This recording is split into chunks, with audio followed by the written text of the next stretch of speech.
What's up, everybody? Welcome back to Team Fish Snuckles YouTube channel. And today we have a new segment for the channel. It's going to be called, Interview with World Players.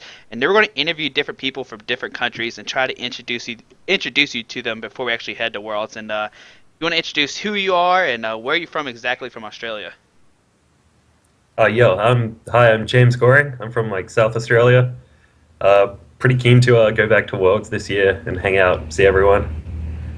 Yo. I'm Amy. I'm from Brisbane, Australia. Well, that's right. I'm Maddie. I'm from Adelaide, Australia. Okay, alright, sweet.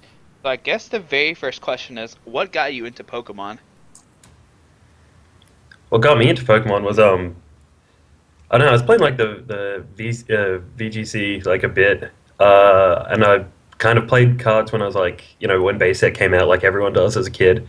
And so after playing VGC for a while, I was like, this, it's pretty cool. It's got a good story, good mythology, and I just saw some booster packs in a store one time. I think they were Emerging Powers or some terrible set, and I was like, yeah, I'm gonna buy some. Got one of those full art Tornadus EPOs, and I was like, Okay. oh, full art card, no way. It's just seems pretty cool. I'll spend a bit of money on that, and then I found out you could actually compete and play people. So I was like, yeah, I'll just get into it from there. And yeah, it's taken up far too much time and money since that. I sort of was always into the cards a little bit, and then went through puberty, and then wasn't into the cards for a while, and then got well into my 20s and sort of saw Heart Gold, Soul Silver, and I was like, oh, this is pretty cool, and started collecting it. Couldn't find anyone to play with, so just let it fall to the wayside, and Boundaries Cross came out, and I was like, all right, this is me. And I started playing it, and then I found the Brisbane kids, and now I'm here. I kind of started playing around Leaf Green, Fry Red, and got pretty competitive back then. And sort of similar to Amy, hit puberty, stopped playing because Pokemon was kind of uncool then. And then the online game came out, and my mate's like, "Dude, do you remember this?" I'm like, "Oh fuck yeah, I remember this." So I'm like, "Yeah," I just started playing again. Okay, alright. So, how many years have you been playing competitively? Because I know some of y'all talked about being collective and you dropped out and come back in, but do you know how many years you've probably been playing? I've probably only been really collecting and playing since around maybe Dark Explorers, and really didn't compete until the year after that. So this is my second year of actually traveling to compete, throwing a lot of effort into it, and it's my second year getting to Worlds, so I'm pretty psyched on 2 for 2. This is my second year anniversary. I just had my 2-year anniversary 3 weeks ago. Um, Thanks Facebook for reminding me of things that happened. And I played a little bit competitively last year, got into it, but this year I got into it. So just travelled and went everywhere and went hard. I've been playing competitively since Diamond Pearl. I think my first set that I got when I came back was Supreme Victors, and yeah, it sort of just kept going from there. Okay. So, what made you kind of stick with Pokemon? What made you come back every year so far? I just like the way that Pokemon as a game is set out. Everything's so well classified so that interactions work really straightforward. Like if you get any other card game, it's got a block of text on the card, and you got to really know how it's back history and what it means and all that. But with Pokemon, it's just it's a trainer, it's an energy, it's a Pokemon. These are the things that they can do, and these are the interactions they can have. So just the classification makes it really easy and conceptually sound to play. I just think it's pretty good mythology. The game mechanics work good. There's no you're not too hustled. Turn-based games are really nice to take your time, plan it out, and sort of within a competitive setting, sort of do what you think you can get away with. I just think it as a game it just plays really favorably, and I mean as long as I've never really experienced a completely broken format that people complain about or anything from previous years, but I think these have been pretty entertaining even at the worst of times. So I'm happy to keep playing. Even all the new scans look amazing for the new cards, so probably be at it for at least another year. Okay. I'm a card game monogamist, so I can't commit. I can't cheat on Pokemon. I literally don't play anything else. I've occasionally touched Magic, but it's not really. It's too expensive, and I just don't care that much. And I don't have time to commit to practicing another game. But I just stick with it. People are awesome. The game's awesome. The cards work well. It's fun. I think I keep playing because it's a game I know, and I'm lazy to learn something new as well. But the community's pretty sick as well. Like how else? Like we travel, like hours across the country to go see people that we see, 4 or 5 times a year, and it's just really good to catch up and have a good time. Okay. So I guess the next question is, what has been your favorite tournament so far while playing, and what is your biggest accomplishment in the tournaments? Favorite tournament? I think it'd be like first cities of this year. Actually, was like in Australia as cities started kind of late. So like at the start of the year, and it was like Donphan was really big in the off season here, and it was killing all the tournaments over in America. And I really enjoyed playing Donphan. I'm like, this is the best deck. It's so fun. Non-EXs, they cost nothing. They're destroying EXs. And it was like our first city started when Donphan was like just on its way out. Like things were dealing with it. People were prepared for the strategy.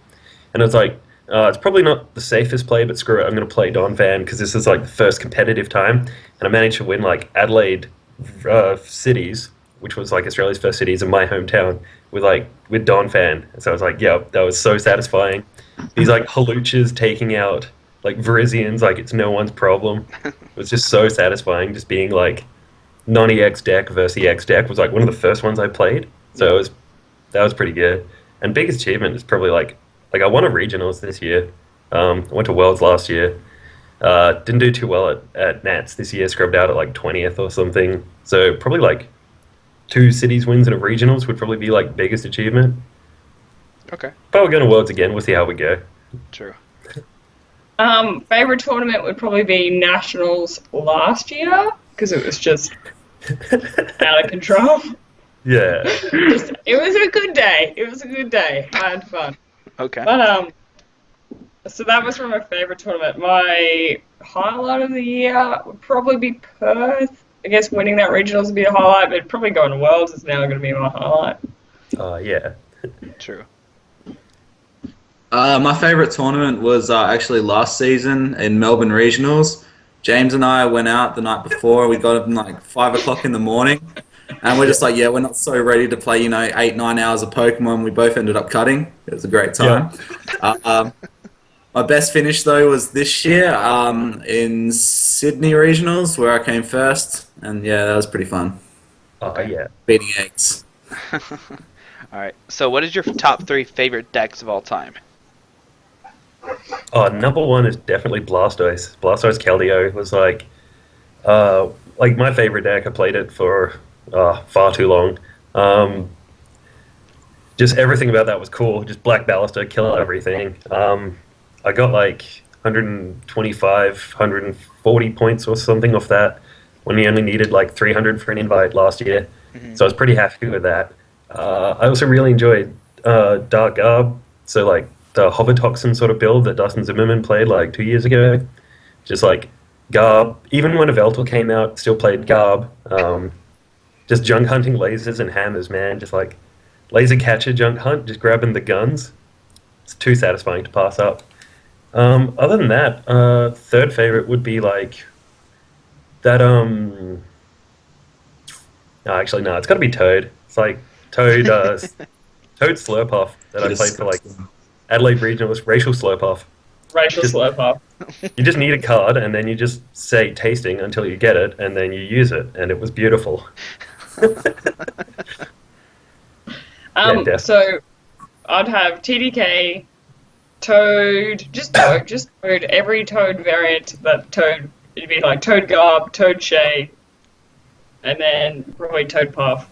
But the last one would be Blastoise. Blastoise was a good time. Oh man, yeah. It was just there was like the day, catcher, 4 energies, catcher, 4 energies, Black Ballista, catcher. Like, that was such a magical time to be alive. My favorite deck of all time is TDK, like Amy. I played it for like 2.5 seasons. Second favorite was the No Energy Gyarados build that I played ages ago, and third favorite was ZPST. What's that? Then? Zekrom, Pachirisu, Shaman, Tornadus. Yeah. Yeah. All right. So, what is your local scene like? How many players are there? Is it competitive? Oh, our local scene's pretty good. Like Adelaide had a really good season this year. We got like 4 regionals wins out of maybe 6 or 7 for Australia. We've got like 5 Worlds invites in Masters for Adelaide, South Australia, which is pretty good. At our like local league night at Justice Comics, which is in like the center of town, so like everyone can get there good. We've got like 5 Worlds invitees. So every Thursday night we go in there for like a league night, and every Tuesday we go in for playtesting Tuesday, and it's like the most vicious war just to play a league night. It's like you're going up against like top 32 worlds, like finishers, just to win like the difference between 4 or 5 packs of like rewards at the end of the night. So like that seems it's pretty lively.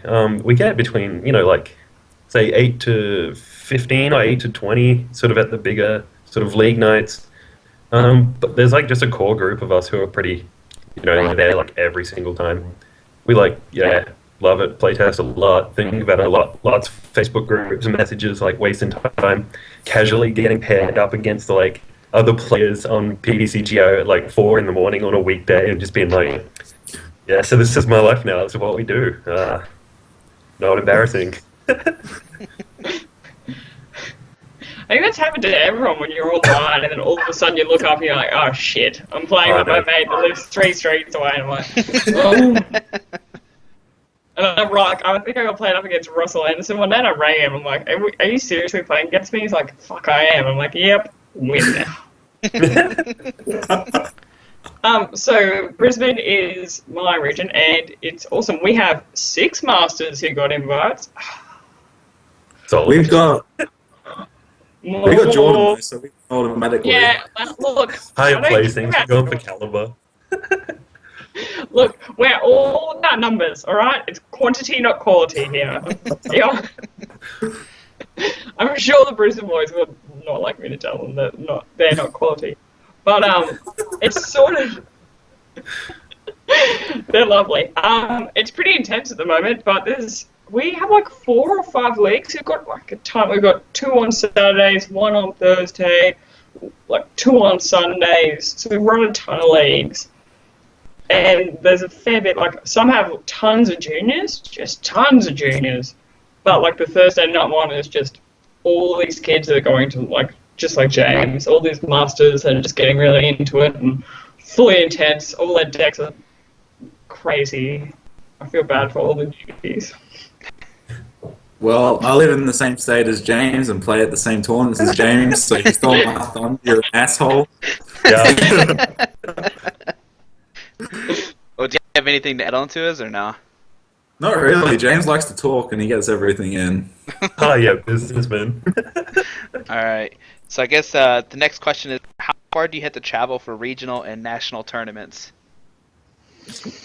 We traveled like a lot, actually. We really said we were going to commit to this season because we had like so many, good players, committed players for this season that were willing to travel. And if you've seen Australia on a map, it's really big, and it's got like 7 capital cities that are just happen to be like really, really far away from each other, with a little like eastern seaboard clustering. So if you want to go to, an event. We live in Adelaide, which is like down the bottom in the middle. We can drive to Melbourne, which is like a really big city, has a lot of events, and it takes about 8.5, 9-hour drive. And if we want to go anywhere else, you have to fly. It's just not feasible to like do anything else. So it's like we drove to Melbourne 4 times this year for like regionals and cities and nats. So like a lot of time invested there. That's like 9 hours of driving in a car with like 4 or 5 of you boys, and we're all like sweaty and gross. And like, I've got a lisp, I've got a terrible voice, but like that's 9 hours solid of me rapping, and it's a time to experience. Just going as hard as white guys can at it, and it's been awesome.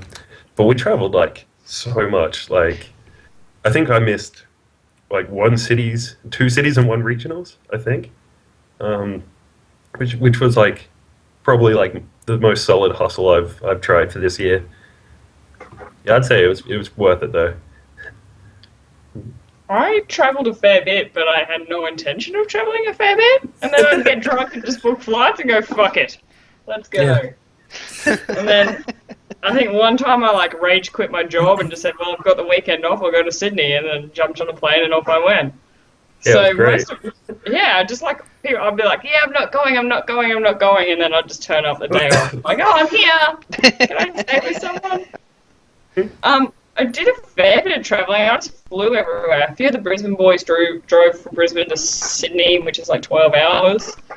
I just paid the flight cost.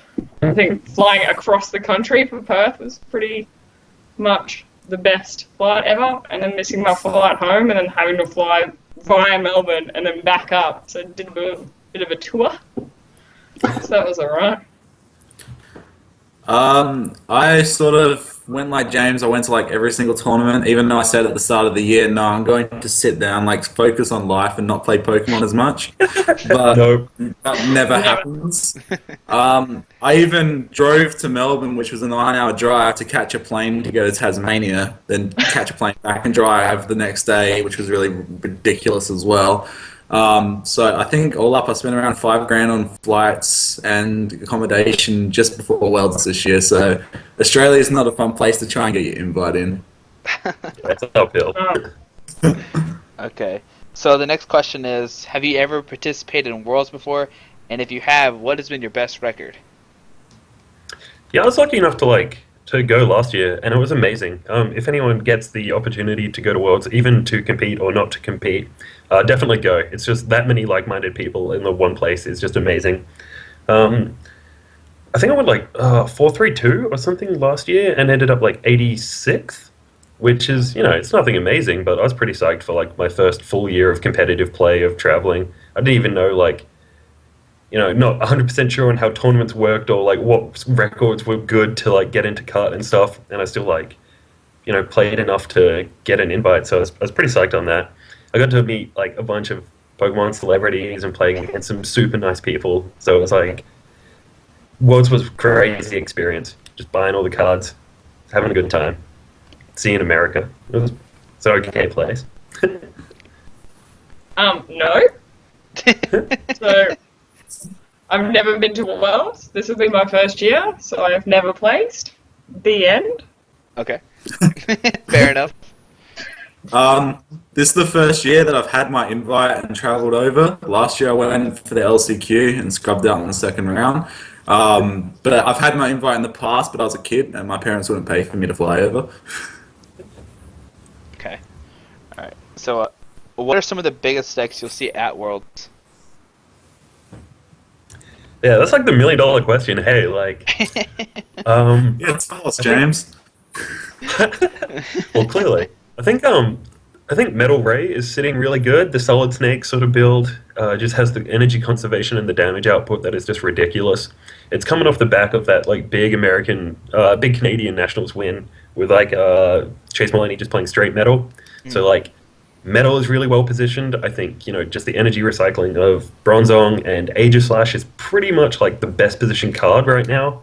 I think just the combination of those is really strong, but the Metal Ray version gives it so much more damage output. But then things like Night March really give that a lot of trouble, and so does if you're playing Toad Garb or something like that and you can flip pretty good, got those red Fennekin coins ready, that gives it a pretty good run. I'd say any of those, I wouldn't be surprised to see Toad Garb or Toad Bats or Metal Ray, something like that do really well. I'd watch out for those. Yeah. I'm just gonna hype all the decks that my deck beats. So everyone plays Steel Ray. Everyone play Night March. I'm just running through what do I really Groudon. Play Groudon on everyone. It's really good. Everyone tells me do it. Play it. That's my pick. Groudon. Not a worry. Smash through it. I reckon that Night March will be the big guy. He'll be around in quite a big numbers. Metal Ray as well. But I wouldn't be surprised to see a little bit of Trevenant with Gengar as well. Like that deck is pretty Yeah. solid. I mean, Netrix. Like, we didn't. I don't think anyone Yeah, mentioned it. Americans love Manadric. There was so much of that. Hey. It's everywhere. Alright, so if you had to pick one player to win Worlds besides yourself, who would it be and why? um.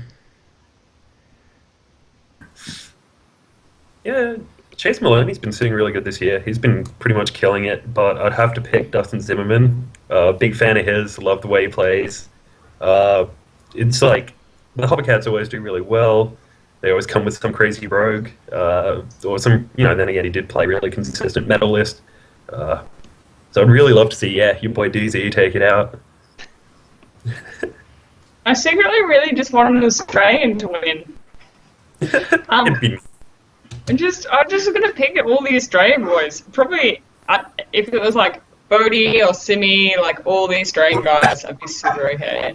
If Jordan won, I'd love him and hate him more.